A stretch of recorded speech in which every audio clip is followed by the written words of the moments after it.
హే అందరూ ఎలా ఉన్నారు? ఈరోజు మీకు ఒక హర్రర్ స్టోరీ తీసుకొచ్చా. సో మీకు నచ్చుతుందని అనుకుంటున్నా. స్టోరీ ఫస్ట్ నుంచి లాస్ట్ వరకు చూడండి, చాలా ఇంట్రెస్టింగ్గా ఉంటుంది. సో ఈ స్టోరీ పేరు వచ్చేసి పాత పుస్తకం, అంటే ద ఓల్డ్ బుక్ అనమాట.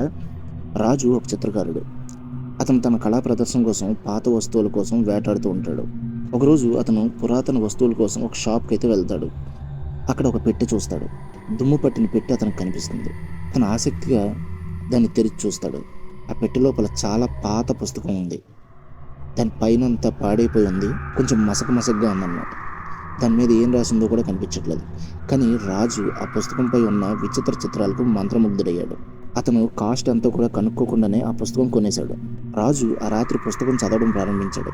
అదొక మంత్రగతి జీవిత కథలా ఉంటుంది. ఆమె చీకటి మాయ విద్యలను అభ్యసించి ఆత్మలను అదుపు చేసే విధానాలు తెలుసుకుంది. పుస్తకంలో విచిత్ర సింబల్స్ అయితే ఉంటాయి. పుస్తకంలో విచిత్ర సింబల్స్ మరియు మంత్రాలతో నిండి ఉండేవి.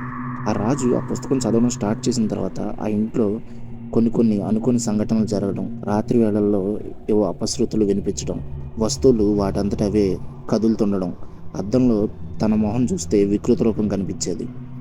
ఒకరోజు రాత్రి రాజు నిద్రలేవగానే పుస్తకం తెరిచి ఉంది. అతను చదవని ఒక పేజీలో ఒక మంత్రం రాసి ఉంది. ఆ మంత్రం కింద ఒక వార్నింగ్ ఉంది.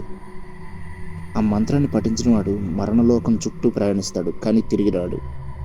భయంతో రాజు అలా ఉండిపోయాడు. అతను ఏం చేయాలో తెలియకుండా ఉన్నాడు.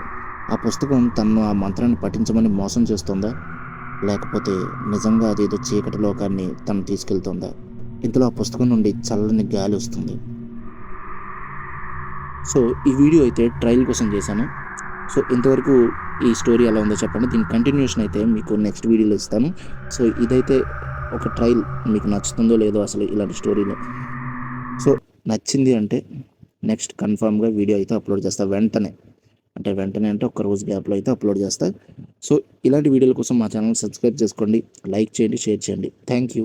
మీ యశోద కృష్ణ.